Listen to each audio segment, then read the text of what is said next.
I originally made the frame because today, October 13th, is the 1-year anniversary that this Trike was built. I put on my Christmas list a electric start kit for the Predator 212 non-heavy.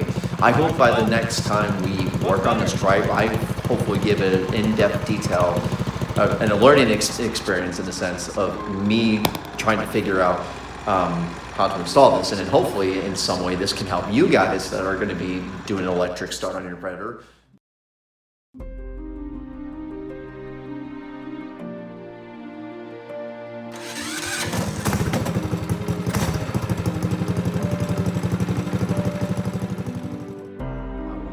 Experiment with some welding and maybe further down, like let's revisit the 26-inch wheel. It's what I originally wanted in my original design, but you know, I was restricted to the 20-inch. You know, it works, but you know, I gotta have some fun.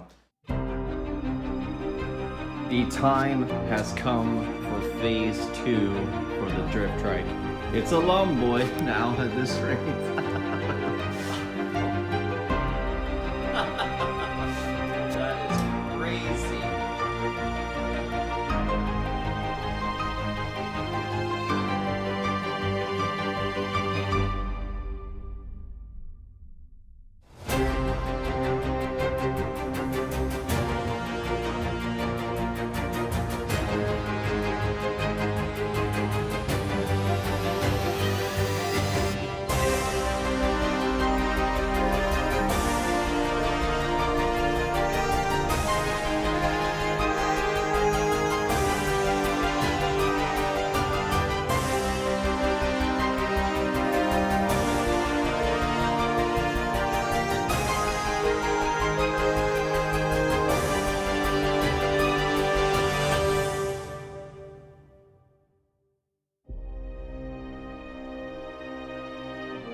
As far as future events goes with this thing, we're never done.